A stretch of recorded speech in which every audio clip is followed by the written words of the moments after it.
Seguimos. Otro avioncito de la Vuelta a España.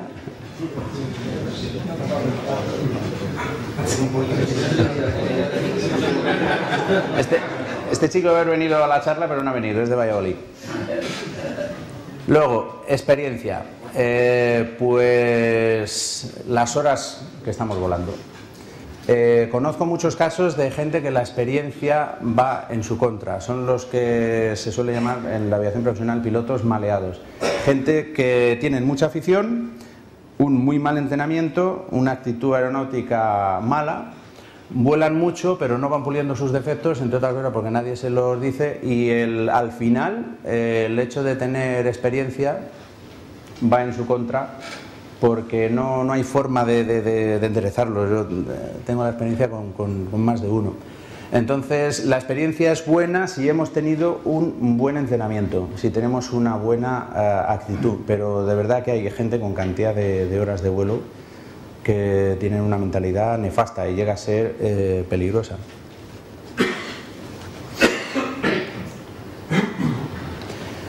Si cumplimos, o sea, si hacemos caso de una forma correcta a todos los factores humanos de los que hemos hablado, pues llegaremos a tener un piloto seguro, que en este caso sería, pues este, por ejemplo.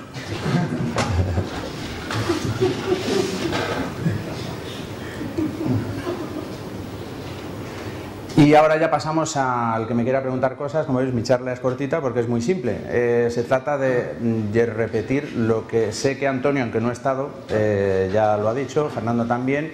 Procedimientos, listas de chequeo, eso tiene mucha más importancia de lo que mucha gente se piensa.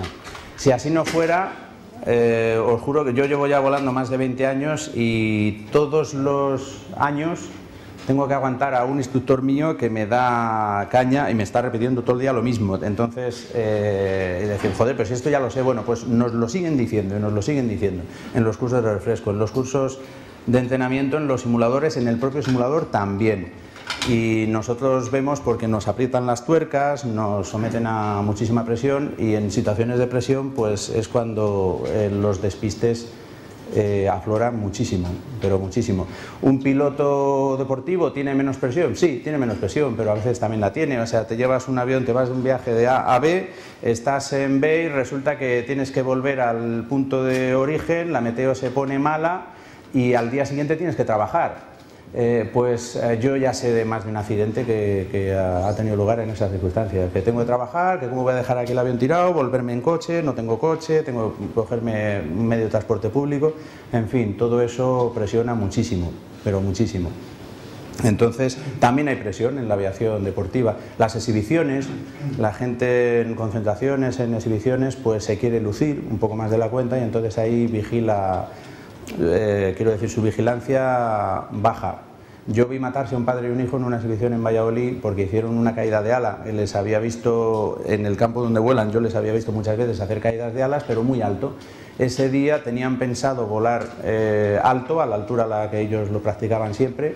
La organización, no sé por qué, les dijo que tenían que volar a bajito, en torno a 100 metros, incluso menos. Entonces, pues empezaron a pasar uno tras otro formando una especie de carrusel muy bonito mientras se preparaba el resto de la exhibición, y este señor pues estaba emocionado, llegó y hizo lo de siempre, ¡pum!, caída de ala, subió en vertical y bajó en vertical y se mató delante de todos nosotros con su hijo. También yo le conocía poco, pero mis amigos de ese campo le conocían mucho y todo el mundo decían que era un señor muy prudente y nada negligente. Sin embargo hizo eso. ¿Por qué? Pues yo creo que por la presión, querer lucirse delante de la gente y no decir, bueno, pero aún así no se te puede olvidar que estás a 100 metros. Pues a lo mejor sí, a lo mejor se le olvidó. Lo mismo que a mí se me ha olvidado el tren, que el piloto este de la KLM entendió al controlador lo que él quería entender, no lo que le dijeron, lo mismo que los que se mataron en Fuente Milano. O sea, eso por desgracia es muy frecuente. Entonces, este concepto, el que yo os trato de inculcar, es muy simple. Creerme a mí, porque a mí, no porque lo diga yo, porque yo no soy nadie, sino porque a mí me lo han inculcado los mejores expertos del mundo. Y porque me dan muchísima caña en eso. Y olvidaros de, bueno, pero eso se aplica a los aviones grandes, no a los aviones pequeñitos. No, se aplica Yo diría que incluso más a los aviones pequeñitos, entre otras cosas porque los aviones pequeñitos no llevan copiloto. Yo llevo copiloto, que si yo soy un poco torpe, los copilotos que van conmigo son más listos que yo y se dan cuenta de mis fallos. Y además tenemos muchas alarmas que no llevamos en un Tecnan o en una Bonanza o en cualquier avión de estos. Con lo cual, ser disciplinados y tener una buena actitud aeronáutica, yo insisto y se lo digo a todos mis amigos, que es más importante aquí, en la aviación deportiva. También los aviones nuestros tienen menos defensa contra el mal tiempo, contra el viento, y aún así nosotros siempre miramos el parte meteorológico del sitio al que vamos, miramos la predicción. Hay mucha gente que se monta en un avioncito y se van a ir de Segovia a Huesca y no miran la meteo, no miran nada. Entonces una sorpresa en un avión de estos es mucho más desagradable. Nosotros siempre lo miramos, pero la verdad es que si a mí se me olvida mirar el METAR de Venecia y voy a Venecia, ¿qué me puede pasar? Realmente, si lo piensas fríamente, muy poco, porque todos los aviones comerciales aguantan más de 30 nudos de 90 grados. Podemos aterrizar en casi todos los aeropuertos sin nada de visibilidad, entonces, aunque sea un despiste gordo, si yo no miro nada, llego a Venecia y resulta que me encuentro que hay allí 28 nudos de viento cruzado, cosa que no me encontraré casi nunca, o que no se ve un pimiento, pues voy a ser capaz de aterrizar. Entonces, y eso, pues en un avioncito pequeñito no.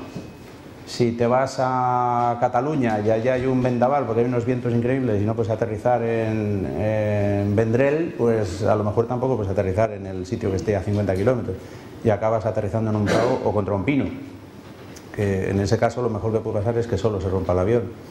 O sea, insisto, la disciplina y la buena actitud aeronáutica es más importante para nosotros.